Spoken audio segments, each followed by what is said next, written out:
Alhamdulillah, selalu kita ucapkan kalimat mulia kepada Zat yang Maha Mulia, Maha Kuat, Maha Adil, Maha Bijaksana, yang telah menciptakan, mengurus, mengawasi dan memusnahkan semua yang di langit dan di bumi, terjangkau atau tidak terjangkau oleh mata manusia. Zat dengan kemahamurahannya telah menggantungkan segala kebutuhan kita dengan memuji namanya Alhamdulillah. Maka sangat wajar kalau kita selalu mengucapkan kalimat yang mulia ini. Juga kita panjatkan salam hormat kita kepada manusia terbaik yang telah diperintahkan oleh Sang Pencipta Allah untuk mengucapkan salam hormat untuknya, karena memang manusia ini dipilih oleh Sang Pencipta untuk menutup risalah kenabian dan kerasulan, dan juga telah disempurnakan segala sesuatu yang dibutuhkan oleh manusia dari ilmu, fisik dan segala sesuatunya. Juga Sang Pencipta Allah bersama malaikatnya telah mengucapkan salam hormat kepada manusia terbaik ini, maka sangat wajar kalau kita selalu mengucapkan salawat dan taslim kepada Nabi besar Muhammad sallallahu alaihi wasallam. Melanjutkan bahasan tentang neraka dan malam ini insyaallah semoga Allah berkahi kita masuk ke pasal ke-11, masalah kerasnya tubuh ahli neraka dan buruknya tampang mereka. Setelah panjang lebar kita jelaskan pada pertemuan-pertemuan yang lalu, ada minuman ahli neraka, makanan ahli neraka, dan beberapa poin-poin yang lain. Disebutkan di dalam riwayat yang pertama adalah riwayat Imam Muslim dan juga Imam Tirmidzi. Abu Hurairah radhiyallahu anhu meriwayatkan Nabi sallallahu alaihi wasallam bersabda, gigi geraham orang kafir seperti gunung Uhud dan ketebalan kulitnya setebal perjalanan 3 hari. Gunung Uhud teman-teman sekalian, itu kalau kita tarik seluruh diameternya, maka bisa belasan bahkan puluhan kilometer. Kalau gigi geraham saja seperti Gunung Uhud satu, kita bisa bayangkan bagaimana dengan gigi yang lain, bagaimana dengan bibir, bagaimana dengan wajah, dan bagaimana dengan postur tubuh. Dan ini menandakan kata para ulama bahwasanya tubuh orang di neraka akan dibesarkan, dan hikmah daripada kenapa dibesarkan agar dia lebih merasakan siksaan.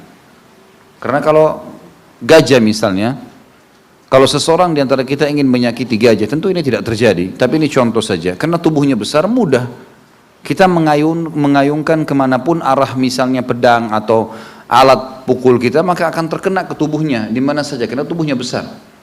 Tapi kalau nyamuk misalnya tubuhnya kecil, kita mengarahkan sulit untuk mengenakan kesasaran. Hikmah kenapa tubuh orang kafir dibesarkan pada hari kiamat sampai gigi gerahamnya saja seperti gunung Uhud adalah karena Allah subhanahu wa ta'ala ingin mereka lebih merasakan siksaan. Dan ditambahkan bahwasanya tebal kulit mereka perjalanan 3 hari. Ini tebal kulit yang sangat luar biasa. Ada riwayat lain juga menjelaskan ada sebuah gunung yang dikenal dengan gunung Hamir antara Mekah sama Madinah. Pada saat baginda Nabi SAW melewatinya, beliau bersabda kepada para sahabat, sesungguhnya demi zat yang jiwa Muhammad dalam genggamannya, punggung seseorang kafir pada hari kiamat sebesar ini, punggungnya. Dalam arti kata memang postur tubuh mereka diperbesar, dan tujuannya untuk mendatangkan siksaan tadi. Riwayat yang lain yang disebutkan oleh penulis ini, riwayat Tirmidzi, dan dinilai hadis ini hasan gharib sahih. Masih dari Abu Hurairah radhiyallahu anhu bahwasanya Rasulullah sallallahu alaihi wasallam bersabda, ketebalan kulit orang kafir adalah 42 hasta. Gigi gerahamnya seperti gunung Uhud dan tempat duduknya di Jahannam sepanjang antara Mekah dan Madinah. Hadis ini lebih menjelaskan lagi kepada kita, ketebalan kulit yang dikatakan tadi perjalanan 3 hari, itu adalah perjalanan Mekah sama Madinah. Perjalanan Mekah, Madinah. Itu satu orang. Bagaimana dengan jutaan orang yang masuk ke dalam neraka itu, wa na'udzubillah. Neraka sebuah tempat teman-teman sekalian, sebagaimana sudah pernah kita jelaskan di bab-bab atau pasal-pasal sebelumnya, bukan sebuah bangunan yang mungkin hitungannya hektar, bahkan bumi ini semua masih belum ada apa-apanya dibandingkan dengan neraka yang diciptakan oleh Sang Pencipta Allah. Karena neraka itu didatangkan pada hari kiamat, kata baginda Nabi SAW, yu'ta bi jahannama yawmal qiyamah wa 'alaiha sab'una alfu zimam ma kulli zimamin sab'una alfu malak yajrunaha. Neraka akan didatangkan pada hari kiamat yang diikat dengan rantai 70.000 rantai, dan di setiap rantai ditarik oleh 70.000 malaikat. Dan dalamnya sudah pernah kita jelaskan juga bagaimana ada sebuah riwayat di mana Nabi SAW dan para sahabat sedang berjalan dan mereka mendengarkan suara gemuruh yang sangat keras sampai sebagian sahabat ketakutan mendengar suara itu. Setelah hilang kata mereka, ya Rasulullah, suara apa itu? Kata Nabi SAW, itu suara batu yang 70 tahun yang lalu dilempar dari pintu neraka sampai sekarang masih melayang dan belum tiba di dasarnya. Riwayat lain mengatakan baru tiba di dasarnya, baru tiba di dasarnya. Makanya teman-teman sekalian, jangan selalu terpengaruh dengan kalimat syaitaniyah. Syaitan yang menggoda kita mengatakan nggak masalah masuk neraka dulu, karena kan neraka.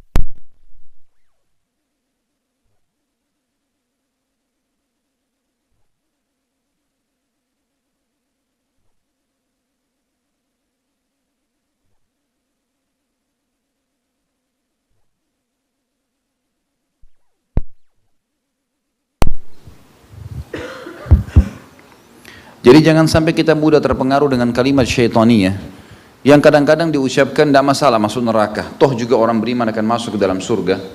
Ini semua kalimat-kalimat teman-teman sekalian yang orang yang belum mengetahui bobot daripada apa yang dia ucapkan. Hati-hati teman-teman sekalian, perkataan yang kita salah dalam mengucapkannya itu akan berbahaya sekali, akan berbahaya sekali. Bukankah seseorang di antara kita sudah pernah saya jelaskan, kalau mengambil korek gas saja atau korek kecil dia membakar jarinya sudah sakit. Bagaimana kalau itu hanya hitungan menit, mungkin hanya detik saja. Bagaimana kalau seharian dia dikena dengan api, dia akan rasa luar biasa sakitnya, bahkan mungkin bisa meninggal gitu. Bagaimana dengan orang yang abadi di neraka? Apalagi orang-orang yang banyak menganggap remeh tentang masalah kekafiran, menganggap bahwasanya kafir itu nggak masalah. Toh juga orang kafir seperti sebagian orang liberal, atau bahasa saya lebih tepat lagi adalah para munafikin, orang-orang munafik yang mengatasnamakan dirinya Islam dan berlabelkan dengan liberal-liberal. Intinya mereka bernama-nama Islam tapi membenci Islam, mencari segala macam hal agar memojokkan Islam atau bahkan menyalahkan Islam. Ini saran kami untuk orang seperti ini, murtad saja sekalian, keluar dari Islam, daripada datang memprotes hadis Nabi SAW, memprotes ayat, mendukung orang-orang kafir. Akhirnya mereka pun masuk dalam kategori orang-orang kafir itu, dan neraka jahanam sangat luar biasa. Sampai Allah Subhanahu wa taala memastikan dalam satu ayatnya bahwasanya Allah akan menggabungkan orang-orang kafir dan munafik dalam neraka jahanam. Jadi memang ini tidak boleh dianggap remeh, dan kufur itu adalah semua orang yang memungkiri apapun yang telah Allah titahkan atau perintahkan atau larang, ataupun sebagiannya gitu kan. Kita mengetahui bahwasanya kenapa orang muslim mengatakan Yahudi kafir. Tidak usah kita bicara kita dulu sebagai seorang muslim. Seorang Nasrani pun mengatakan Yahudi itu kafir. Apa sebabnya? Bukankah Yahudi itu juga beriman sama Allah? Bukankah juga dia beriman pada risalah Nabi Musa alaihissalam? Jawabannya iya. Lalu kenapa Nasrani mengklaim bahwasanya orang Yahudi kafir? Hanya karena Yahudi menolak sebagian yang telah Allah perintahkan, yaitu mengimani adanya Injil dan adanya Isa alaihissalam. Maka sudah cukup divonis sebagai kafir. Dan kenapa kita yang mendapatkan predikat Islam? Karena kita mengimani apa yang Allah perintahkan, titahkan, dan apapun yang Allah larang, semuanya kita imani dari sisi Allah, termasuk mengimani Al-Quran yang menyempurnakan kitab-kitab sebelumnya, dan juga mengimani risalah baginda Nabi Muhammad SAW yang menyempurnakan risalah para nabi-nabi yang lain. Karena semua nabi-nabi punya agama yang sama, hanya Islam, nggak ada agama yang lain gitu kan. Memang cuma satu, inna dina indallahil Islam, nggak ada agama yang kedua. Siapapun yang menolak apa yang Allah titahkan atau sebagian darinya, maka cukup sudah dikatakan mereka kufur. Bahkan ulama ahli sunnah wal jamaah sepakat mengatakan sampai memungkiri satu ayat Al-Quran atau satu orang nabi yang telah diutus, atau informasi yang sudah pasti disampaikan dalam dalil-dalil yang sahih Al-Quran dan sunnah, atau menghalalkan apa yang Allah halalkan atau sebaliknya, menghalalkan apa yang Allah haramkan, maka ini sudah cukup mencapai atau menyampaikan dia kepada kekufuran, maaf sebentar.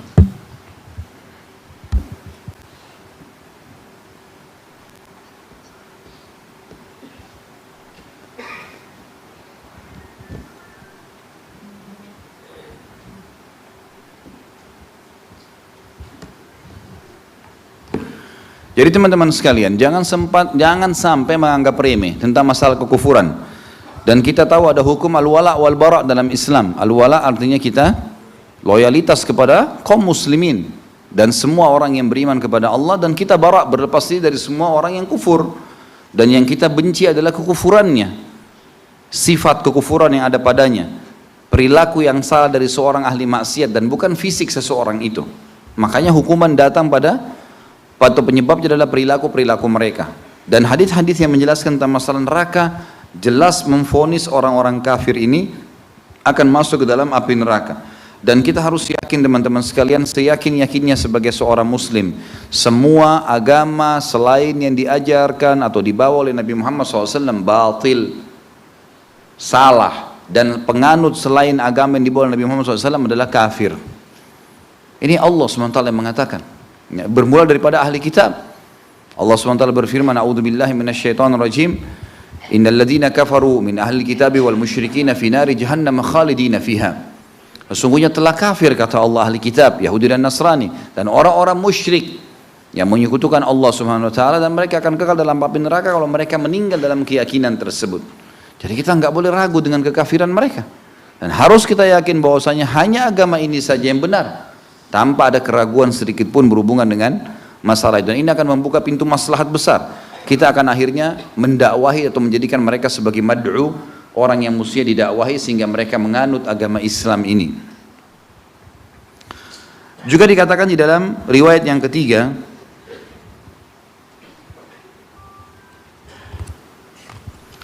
riwayat ini cukup panjang dan diriwayatkan oleh Tirmidzi dan dinilai hadis ini hasan. Abu Hurairah juga radhiyallahu anhu meriwayatkan dari Nabi SAW mengenai firman Allah dalam surah Al-Isra ayat 71. A'udzu billahi minasyaitonir rajim, yauma nad'u kulla unasin biimamihim. Ingatlah suatu hari yang hari itu kami panggil tiap umat dengan pemimpin-pemimpin mereka.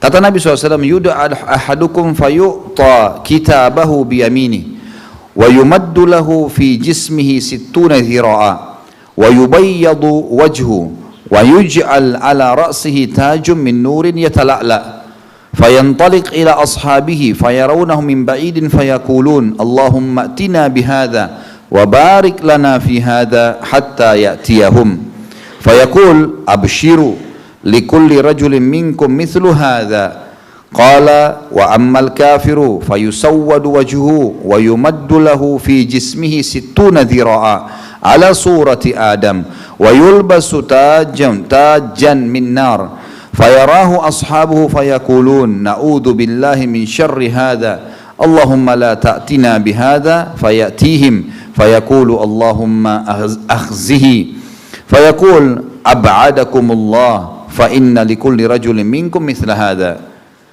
Dikatakan oleh Nabi SAW akan didatangkan pada hari kiamat nanti seseorang akan dipanggil lalu diberikan buku catatannya dengan tangan kanannya, lalu ditinggikan tubuhnya setinggi 60 hasta, dan sudah kita jelaskan ini tingginya Nabi Adam alaihissalam.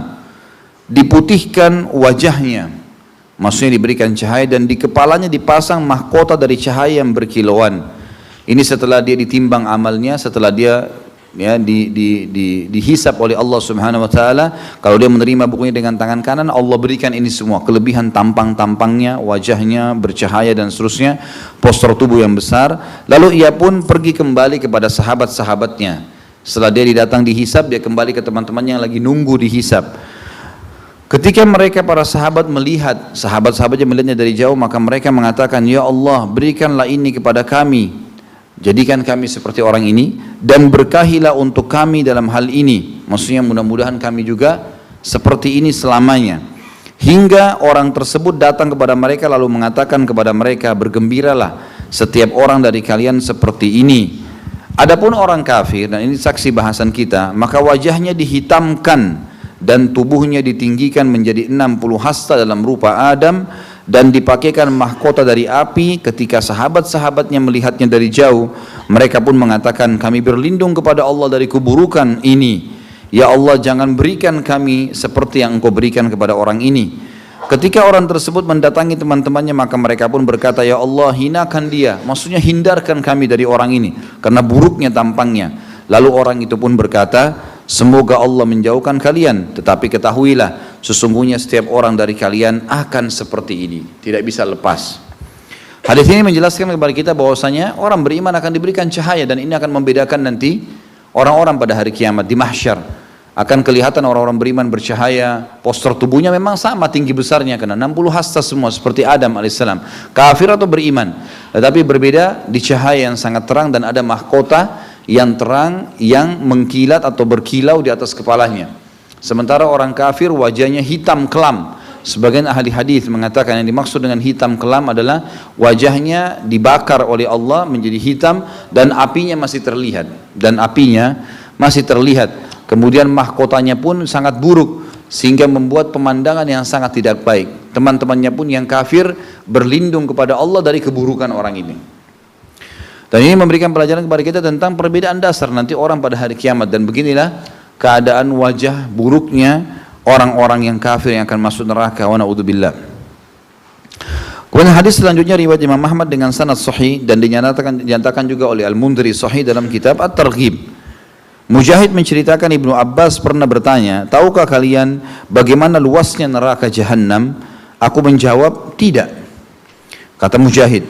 Lalu Ibnu Abbas radhiyallahu anhu mengatakan, ya, demi Allah, kamu tidak tahu bahwa jarak antara daun telinga salah seorang dari mereka dengan pundaknya sejauh perjalanan 70 musim atau 70 tahun. Di dalamnya mengalir lembah-lembah nanah dan darah. Aku bertanya, apakah sungai-sungai? Ia menjawab, tidak, tapi lembah-lembah. Artinya, saking besarnya postur tubuh ahli neraka, sampai membuat antara kuping sama pundaknya jaraknya 70 musim, 70 tahun. Biasanya teman-teman sekalian, kata ulama hadis, kalau tubuh manusia itu dipanaskan sehingga dia meleleh, kulitnya sedikit melonggar, maka akan membuat dia seperti lebih lebar. Ini yang dimaksud dalam perkataan Ibnu Abbas radhiyallahu anhu. Jadi karena panasnya sampai membuat kulit mereka itu meleleh dan akhirnya antara kuping sama pundaknya jaraknya 70 musim dan di situ akan penuh dengan lembah-lembah seperti lembah-lembah yang luas yang penuh dengan darah dan nanah karena tersiksanya. Dan ini juga sama, hadis ini seperti yang dibahas dalam pasal kita, menandakan besarnya postur tubuh ahli neraka dan tujuan utamanya adalah untuk menambah siksaan bagi mereka. Oleh karena itu teman-teman sekalian, kita hanya diminta oleh Allah sampai kita untuk beriman kepada Allah dan mengerjakan apa yang diperintahkan, menikmati apa yang dihalalkan, meninggalkan apa yang dilarang. Selebihnya kita akan mendapatkan apa yang Allah janjikan, masuk surga.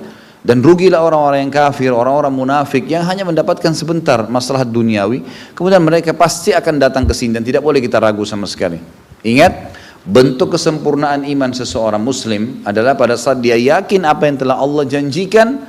Saya sholat, saya akan dapat A, B, C, D. Saya juga puasa, saya akan dapat ini dan itu. Fadilahnya ada semua. Zakat, haji, jihad, majelis ilmu, semuanya. Itu tidak boleh diragukan sedikit pun.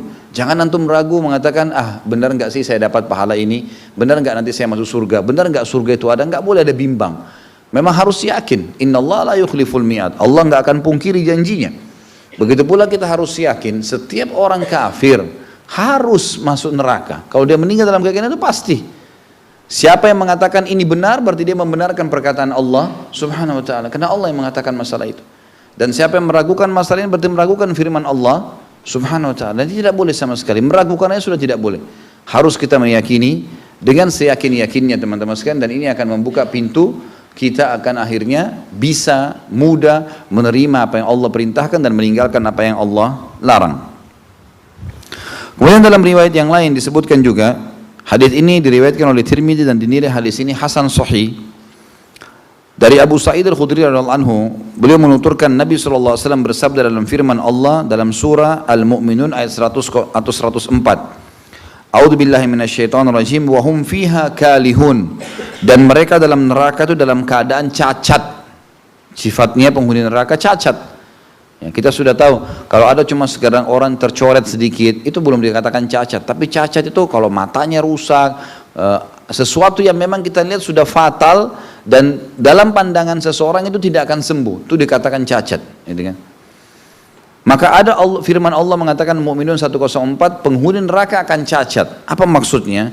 Disebutkan oleh Abu Sa'id Al-Khudri radhiyallahu anhu bahwasanya Nabi SAW menjelaskan tafsir firman Allah ini, tashwihin naru fataqallasu syafatuhul ulya hatta tabluga wasata ra'sihi wastastarkhi syafatuhus sufla hatta tadriba surratah. ia akan dipanggang penghuni neraka wa na'udzubillah dengan api, lalu terkelupaslah bibir atasnya hingga mencapai tengah kepalanya. Jadi bibirnya kena melepuh keluar na'udzubillah, lalu kena melebarnya sampai menutupi setengah kepalanya. Dan juga bibir bagian bawahnya terkelupas hingga mencapai pusarnya. Jadi saking panasnya dan melepuhnya, gitu kan. Dan ini teman-teman sekalian adalah sebuah ancaman, dan ini ancaman dari Sang Pencipta Allah. Ini bukan ancaman dari sosok manusia yang mungkin bisa benar bisa salah. Kalau Allah Subhanahu wa taala tidak mungkin, dan saya sudah bilang tadi, wajib teman-teman sekalian kita meyakini ini semua benar. Tidak boleh sama sekali kita meragukan, gitu kan. Makanya banyak orang-orang yang tadi saya bilang contoh-contoh orang liberal, orang-orang yang ini ragu. Kayaknya nggak masuk di akal nih ada hadis begini, kayaknya nggak masuk di akal nih ada ayat seperti ini sudah tidak relevan lagi, udah saatnya diganti, kayaknya pemahamannya bukan seperti itu, harusnya seperti ini. Ini semua orang-orang yang sudah di zaman Nabi SAW sudah ada, dan pimpinan mereka Abdullah bin Abi Salul sudah mengatakan begitu. Mau pergi jihad, nggak usah panas, untuk apa? Pasti kalian kalah. Begitu pulang menang, oh iya kayaknya kami yang salah nih. Gitu. Setelah pulang menang baru mengatakan seperti itu. So, pada saat pembagian ghanimah baru datang mau mendekat dengan Nabi SAW. Yang tadinya mereka mengatakan tidak mungkin dan tidak mungkin, gitu kan? Dan banyak sekali kisah-kisah orang munafik seperti itu. Kemudian selanjutnya adalah hadis Nabi SAW. Hadis ini diriwayatkan oleh Ibnu Majah dan Hafidz Mundhiri juga mengatakan dalam targhibnya dengan sanad yang baik atau bagus. Al-Harith bin Aqiyas radhiyallahu anhu menuturkan sabda Rasulullah sallallahu alaihi wasallam, "Inna min ummati man yadkhulul jannata bi syafa'ati aktsaru mimma min mudar, wa inna min ummati man ya'dhumu fin nari hatta yakuna ahada zawayaha." Sesungguhnya di antara umatku ada orang yang akan memasukkan surga dengan syafaatnya lebih daripada jumlah suku Mudar. Jadi syafaat itu pertolongan. Pada saat nanti antum timbangan amalnya hari kiamat sudah lolos, ditimbang ternyata kita punya insya Allah amal soleh lebih banyak, kita sudah lolos. Allah Subhanahu wa taala karena banyaknya amal soleh, misalnya seseorang punya amal soleh 1 juta, dosanya cuma 10 misalnya.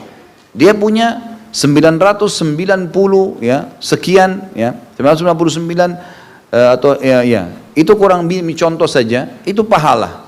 Maka dia boleh memberikan syafaat sejumlah pahala dia yang lebih. Tapi tidak dikurangin pahalanya, dia bisa berikan. Maka ada orang saking banyaknya pahalanya dari umat Muhammad SAW, dengan ibadah-ibadahnya, dengan keikhlasannya, semua dikerjakan amal-amal ini. Tentu para sahabat ya puncak daripada orang-orang yang soleh-soleh ini. Maka mereka akan memberikan pertolongan dengan amal solehnya yang banyak sampai sejumlah suku Mudar. Dan suku Mudar adalah suku induknya orang-orang Arab. Artinya banyak, jumlahnya banyak sekali, sampai ratusan ribu orang. Dan bisa diselamatkan dengan dia dengan syafaatnya. Tapi dari sisi lain ada dari umatku kata Nabi SAW yang badannya membesar sampai tubuhnya membesar di neraka hingga menjadi salah satu sudut Ka'bah, salah satu sudut neraka, gitu kan. Jadi kalau kita bayangkan neraka yang sangat besar, dalamnya 70 tahun, lebarnya sekian luas, gitu kan. Semua langit dan bumi ini sangat kecil dibandingkan dengan neraka itu. Tapi ada manusia nanti dari umat Muhammad SAW karena banyaknya dosanya sampai dia sendiri adalah menjadi salah satu sudut neraka itu. Jadi saking besarnya, dan ini penghuni neraka. Dan dalil ini dipegang oleh para ulama bahwasanya usatul mu'minin, orang-orang yang bermaksiat dari orang yang sudah beriman atau muslim juga disiksa di neraka. Juga disiksa, gitu kan. Jadi kalau mereka punya dosa banyak yang mereka disiksa. Kalau timbangan amal buruknya lebih berat daripada amal baiknya. Ada banyak umat Muhammad SAW, tapi tidak pernah sholat. Bahkan rumahnya tingkat dengan masjid, dengar azan, gak mau sholat, gak mau ibadah. Tiap hari cuma kerjanya buang-buang waktu, maksiat kepada Allah SWT. Bahkan dengan kelemahan imannya dan tidak ada ilmunya, tidak mau mendekatkan diri kepada Allah SWT dengan belajar, sehingga mereka faham, akhirnya mereka lalai. Orang-orang seperti ini dosa terus menumpuk setiap hari. Dan ini sudah cukup untuk membuat mereka disiksa di dalam api neraka. Yang terakhir dalam pasal kita yang ke-11 ini adalah hadis Bukhari dan Muslim. Abu Hurairah radhiyallahu anhu meriwayatkan sabda Nabi SAW, jarak antara dua pundak orang kafir di neraka sejauh perjalanan 3 hari bagi pengendara yang cepat. Jarak antara pundaknya satu sama yang lain, kiri dan kanan, adalah perjalanan 3 hari. Dan ini teman-teman sekalian, kata para ulama hadis, wajib hukumnya bagi semua muslim menghormati penyampaian baginda Nabi sallallahu alaihi wasallam. Tidak boleh kita ragu. Jangan kita bilang, masuk akal nggak ya? Kayak nggak masuk akal. Bagaimana? Memang tidak perlu dibayangkan. Seorang mukmin tidak membayangkan, tapi seorang mukmin menerima dan mengamalkan. Tugasnya itu, gitu kan? Sebagaimana kita tidak perlu mengimani, kita tidak perlu menanyakan, oh ini oksigen yang saya hirup, bagaimana bentuknya sebenarnya? Bagaimana, berapa banyak kadarnya yang dia masuk ke saya? Artinya kita hirup saja. Kita tinggal hirup dan menjalankan, memang sudah begitu. Sama, sama persis dengan seperti itu.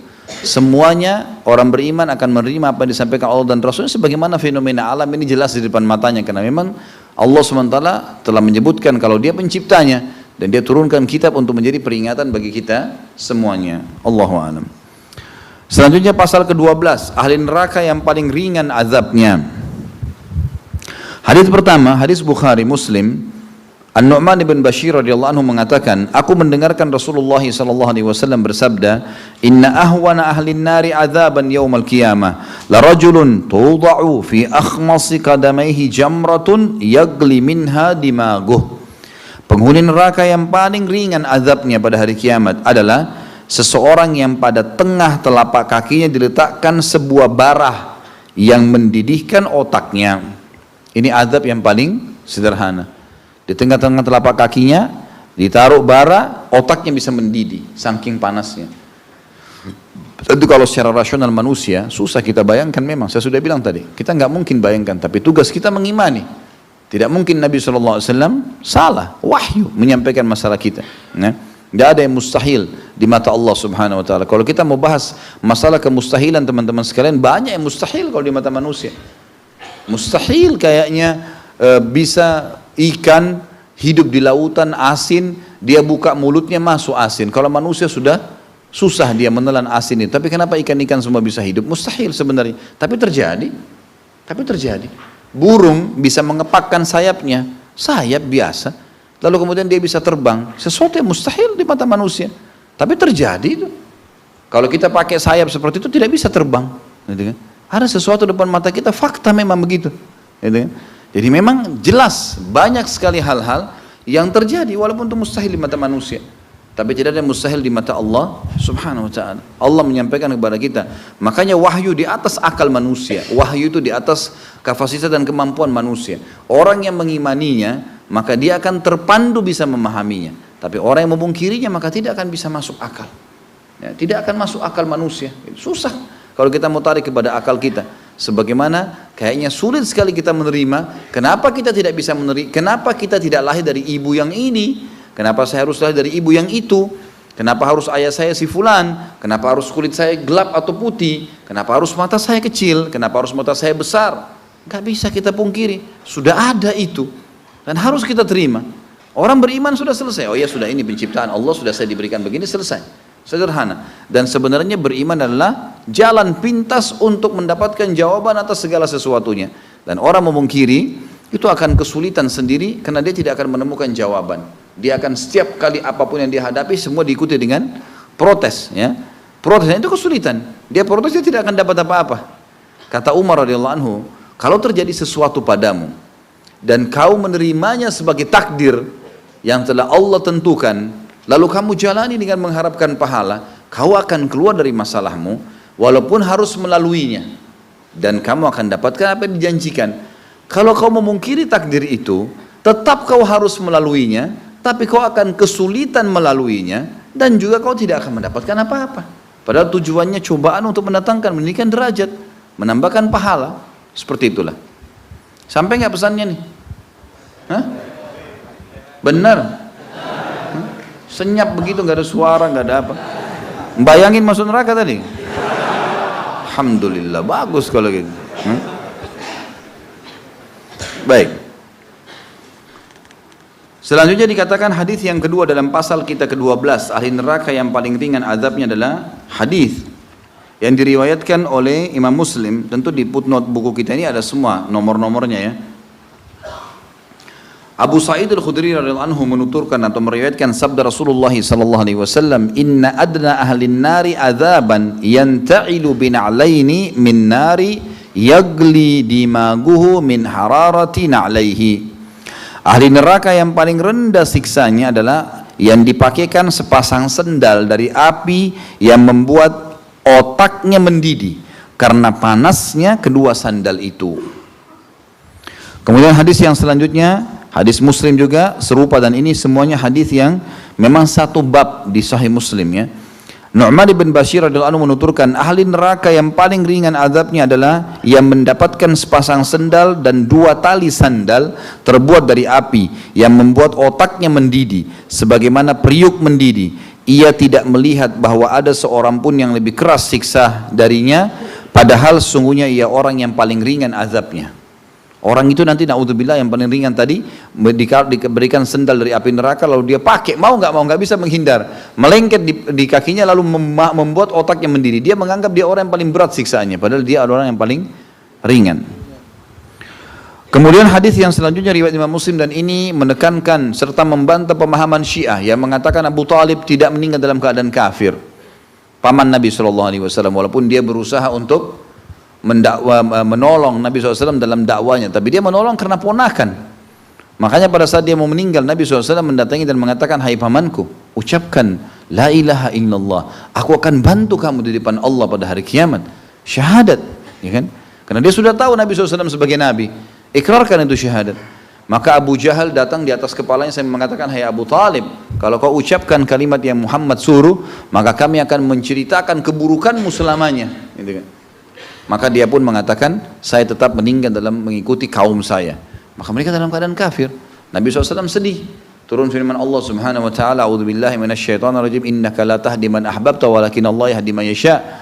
Sesungguhnya engkau tidak bisa memberikan petunjuk kepada orang yang kau cintai, hai Muhammad, tapi Allah berikan petunjuk siapa-siapa yang dia inginkan. Setelah ayat ini tersebutkanlah hadis yang akan kita bacakan. Disebutkan Ibnu Abbas radhiyallahu anhu. Ibnu Abbas siapa? Sepupu Nabi. Abbas itu paman Nabi. Abbas ini adalah saudaranya Abu Talib ya. Jadi hadis ini subhanallah diriwayatkan oleh keponakannya sendiri, keponakannya Abu Talib memang ya, tapi yang sudah muslim. Ibnu Abbas radhiyallahu anhu meriwayatkan sabda Rasulullah SAW. Rasulullah yang sangat mencintai Abu Talib pun menyampaikan hadis ini karena wahyu, harus beliau sampaikan sallallahu alaihi wasallam.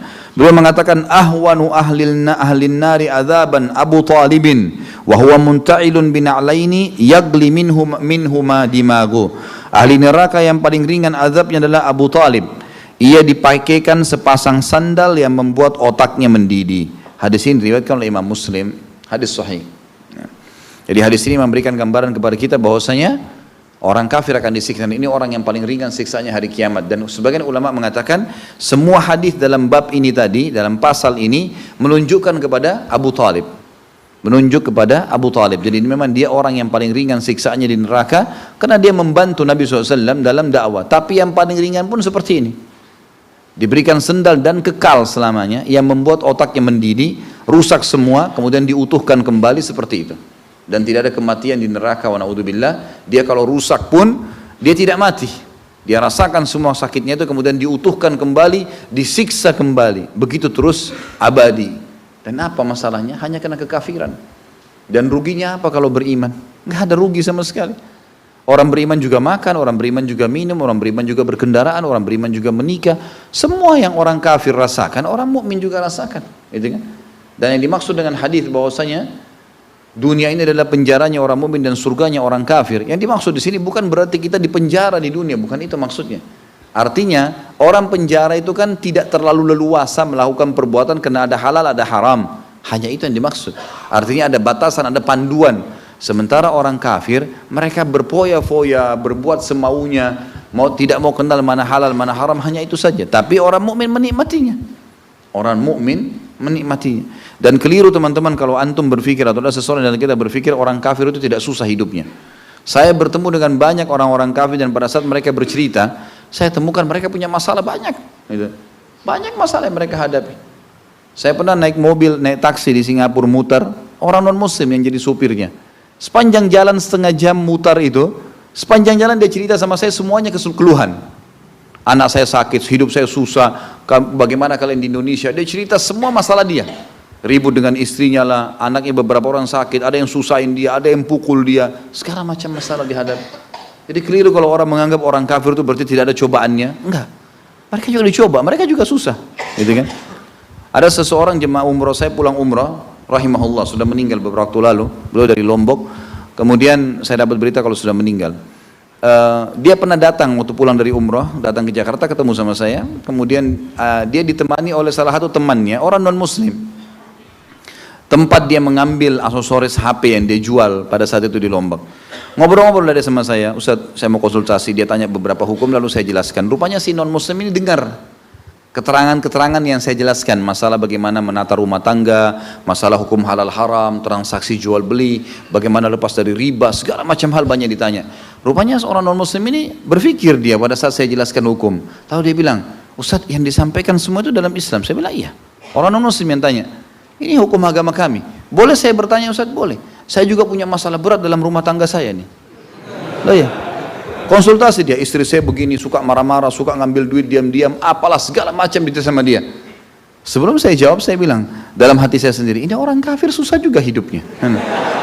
Yang selama ini orang cuma berpikir, performanya saja, oh ini naik mobil Mercy, orang non-muslim. Bukan itu, tolok ukurnya mereka, ini tuh hidup luar biasa mobilnya mewahnya pada saat datang. Yang itu. Kemudian dalam kondisi fisik penampilannya segala macam nggak ada yang kurang. Tapi subhanallah dia berkonsultasi sama saya dan dia bahasakan kalau dia hidupnya susah, sudah mau cerai, banyak masalah penyakit segala macam, ada supplier yang tidak bayar, banyak keluhan. Artinya bukan berarti orang mukmin yang cuma itu merasakan, tidak. Malah orang mukmin mendapatkan panduan hidup, gitu kan. Mereka tidak mendapatkan panduan hidup, maka mereka susah. Lalu untuk apa teman-teman sekalian? Di dunia tetap menghadapi masalah, di akhirat juga masuk neraka. Hah? Iya nggak?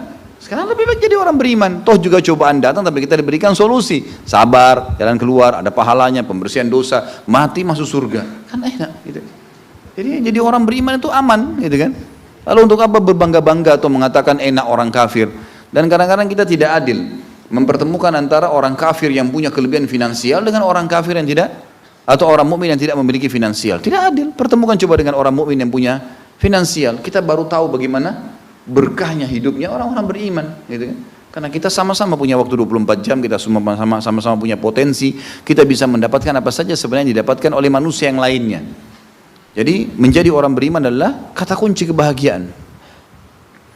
Yang ke-13, pasal ke-13, tingkatan-tingkatan azab atau macam-macam azab pada hari kiamat di neraka. Wa na'udzubillah.